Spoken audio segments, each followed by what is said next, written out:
Olá pessoal, estamos aqui para mais um dia de gravação de aulas.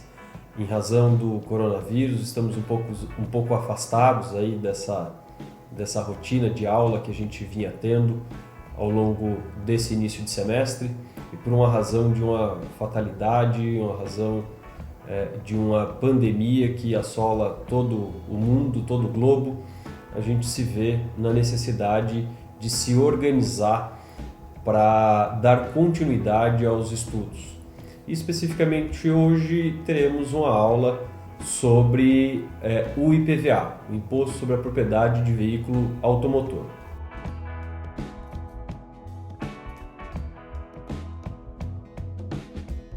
Vamos lá.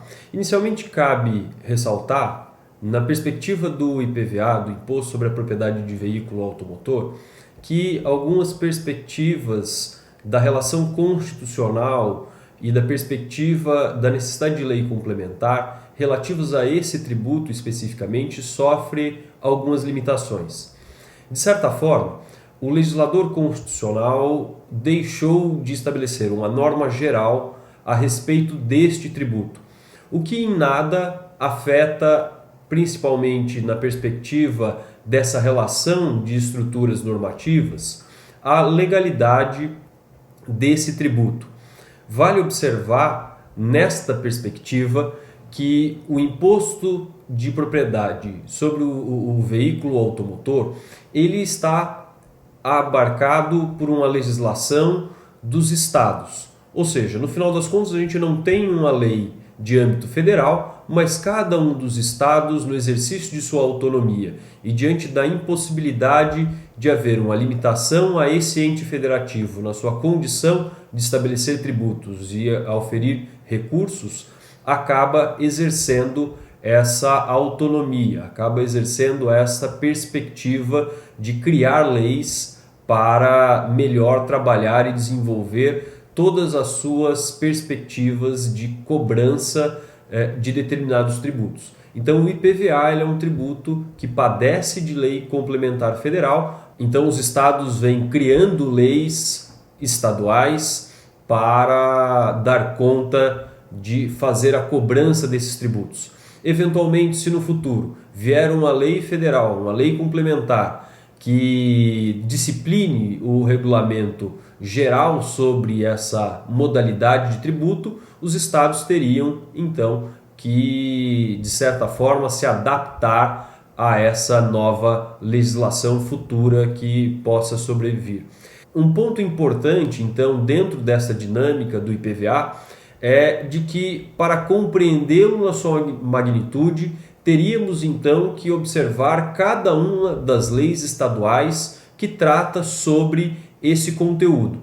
Na impossibilidade de fazermos isso, numa perspectiva de um estudo geral sobre esse tributo, a gente faz uma análise a partir dos preceitos constitucionais. E vale lembrar que esse tributo de competência dos estados está previsto, então, no artigo 155, mais precisamente no seu inciso 3º. Então, é uma espécie tributária, imposto, que recai sobre a propriedade de veículos automotores. Lembrando daquelas regrinhas de regra matriz de incidência tributária, onde na hipótese normativa eu tenho lá o critério material, critério espacial e critério temporal, e olhando para o consequente da norma tributária, onde a gente vai observar o sujeito passivo e sujeito ativo na perspectiva da sujeição dos sujeitos dessa relação tributária. E pensando no montante de tributo devido, então base de cálculo e alíquota na perspectiva do critério quantitativo.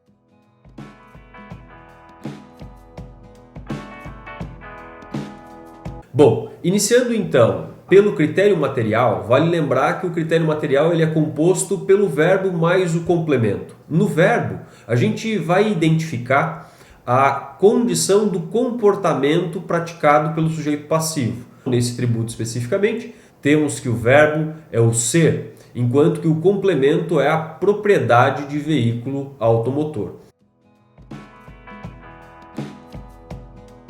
Um ponto importante a se destacar nessa relação do ser proprietário de veículo automotor consiste na compreensão essencial de que veículos automotores estaríamos falando.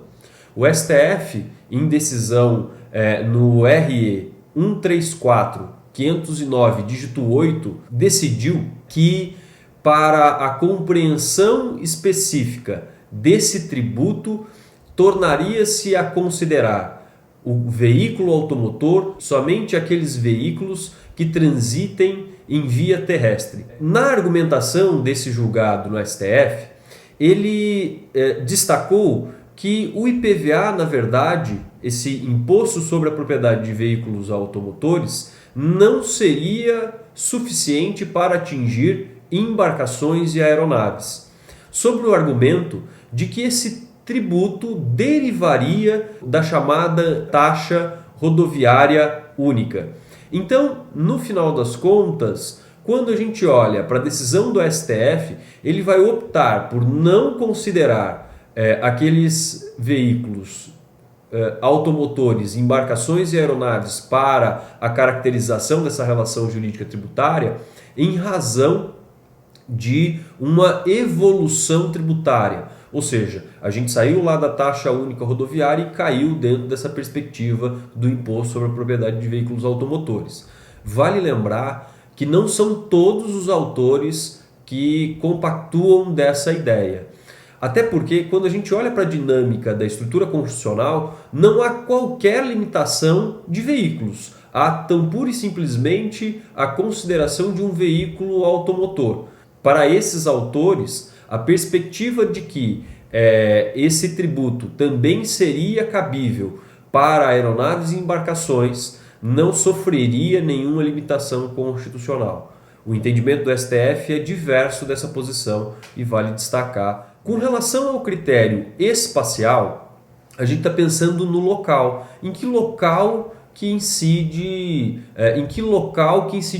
esse tributo? Quando a gente olha para o artigo 155 da Constituição Federal, ela discrimina que aqueles tributos são de competência dos Estados-membros e do Distrito Federal. Logo, para a concepção do critério espacial dessa regra matriz de incidência tributária do IPVA, temos que o local ou o critério espacial é o território desses Estados-membros e do Distrito Federal, onde o veículo seja licenciado, onde o veículo deva ser licenciado. O critério temporal, ele se relaciona com o momento em que haverá incidência desse tributo. Na perspectiva da Constituição Federal, eu não tenho nenhuma dinâmica muito abrangente sobre esse conteúdo, mas optaram os legisladores estaduais a adotar a concepção observada lá na relação do IPTU. No IPTU, temos que o momento de incidência do tributo é considerado como o primeiro dia do exercício fiscal, lá no dia 1º de janeiro. Então, para a relação do IPVA, a gente toma como base essa estrutura. Do dia 1º de janeiro de cada exercício financeiro seria o momento de incidência. Então, aquele indivíduo que é o proprietário de um determinado veículo automotor, no dia 1º de janeiro, ele é configurado, ele é exportado para a relação de sujeição passiva desse tributo. Então, vai depender, então, num primeiro momento, ou no aspecto geral, de observar quem é o proprietário do veículo lá no dia 1º de janeiro, e também há uma condição especial. Para aqueles veículos adquiridos no meio do ano, por exemplo, eu vou fazer uma análise de critério temporal um pouquinho diferente. Então, o momento de incidência do tributo se dá justamente lá naquele momento em que acontece a aquisição desse veículo. Isso serve para veículos novos e também serve lá para os veículos adquiridos de importação. Então, para os veículos novos e veículos importados, o momento de caracterização desse tributo, o momento de incidência desse tributo se dá no momento da sua aquisição. Para os demais, no dia 1º de janeiro de cada exercício fiscal. O critério pessoal, e aí já passando lá para o consequente normativo, ele se dá na relação entre sujeito ativo e sujeito passivo para se estabelecer uma relação jurídica tributária. O critério pessoal, então, na sujeição ativa, temos lá os ditames do próprio artigo 155. São sujeitos ativos dessa relação jurídica tributária os Estados-membros e o Distrito Federal. Então, o Estado de São Paulo, o Estado do Rio de Janeiro, o Estado de Minas Gerais, a depender efetivamente de onde estiver licenciado o veículo. E na sujeição passiva, é o contribuinte ou responsável. E aí vale sempre lembrar dos artigos 121, parágrafo único, inciso 1º e 2º do Código Tributário Nacional. O artigo 121, parágrafo único, inciso 1º, vai dizer que contribuinte é aquele sujeito que pratica o fato previsto na relação. Aquele indivíduo que praticou o verbo, ele é o sujeito passivo considerado contribuinte. Já o sujeito passivo, que é considerado responsável tributário, é aquele sujeito que, apesar de não ter praticado o verbo, por conta de uma lei ou por conta de uma relação legal, ele se torna ou é chamado à sujeição passiva da relação jurídica tributária.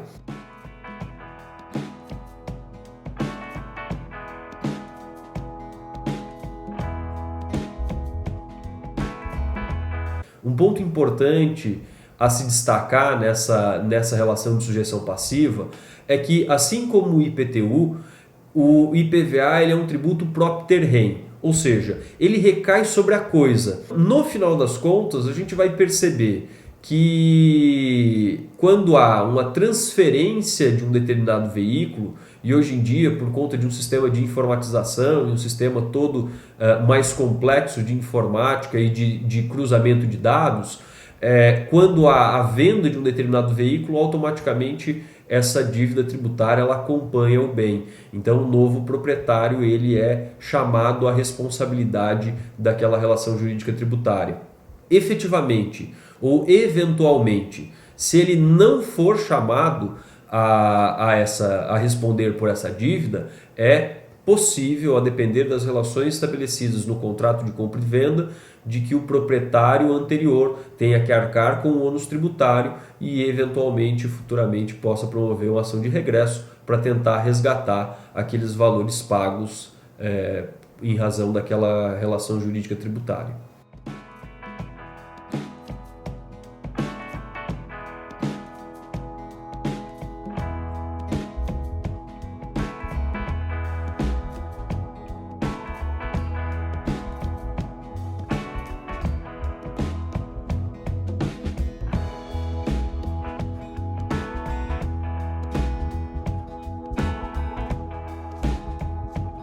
Ainda no consequente normativo, nós vamos identificar lá o critério quantitativo. O critério quantitativo serve para identificar o valor que o sujeito passivo precisa pagar ao sujeito ativo.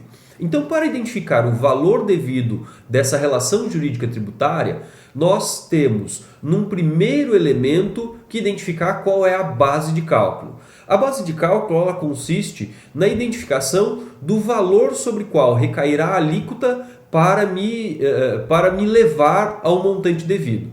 Então, a base de cálculo no IPVA ela é identificada a partir do valor venal do veículo. No momento da apuração daquele tributo, eu preciso identificar quanto vale mercadologicamente o meu carro, quanto que vale o meu veículo no momento de compra e venda. Hoje em dia, na maioria dos estados, isso é feito por uma relação de preço médio de compra e venda. Então dá para a gente ter uma ideia bastante clara sobre qual é o valor do veículo pela tabela FIPE e sobre qual é o valor que vai nos levar a ter que aplicar a alíquota para identificar o valor devido. Então a base de cálculo é o valor venal do veículo. Já com relação à alíquota, ela está prevista ali no artigo 155, inciso 3º, no parágrafo 6º, inciso 2º e 3º da Constituição Federal. E esses artigos vão dizer o seguinte, que é possível estabelecer alíquotas diferenciadas de acordo com o tipo do veículo e de acordo com o uso daquele veículo.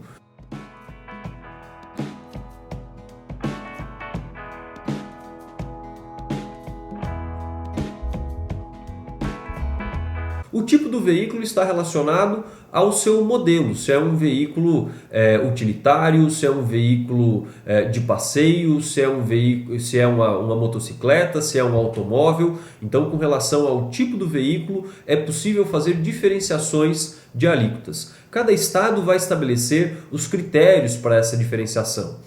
E o uso, ele se dá na perspectiva de um uso comercial ou de um uso pessoal. Então, se é uma motocicleta de uso comercial, muito provavelmente eu vou ter uma alíquota menor. Se é um veículo de passeio, um carro de luxo para uso pessoal, muito provavelmente eu vou ter uma alíquota maior incidindo sobre essa operação, sobre essa base de cálculo. Então, quando a gente fala de alíquota, é possível estabelecer duas distinções a partir dos preceitos constitucionais nessa relação.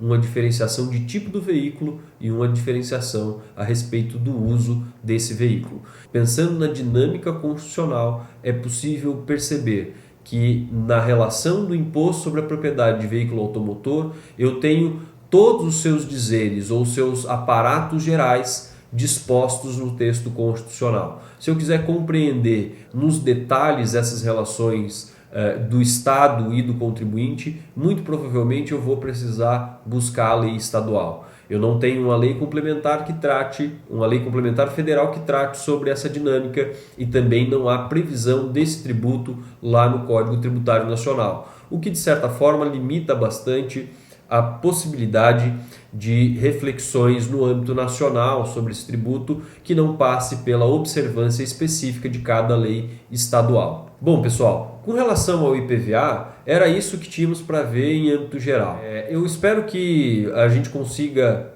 ao longo dessa quarentena, estabelecer uma rotina de estudos que seja suficiente para a compreensão dos conteúdos. E aí eu vou deixar algumas indicações de bibliografia aqui embaixo na descrição do vídeo e eu espero que esses vídeos possam ser úteis à rotina de estudo de vocês. Não deixa de assinar o canal, de curtir o vídeo e de compartilhar esse vídeo com os demais colegas que também possam ter uma rotina de estudos abalada por conta desse coronavírus. Esperamos que essas condições excepcionais possam passar o mais breve possível e que as pessoas possam estar seguras o quanto antes.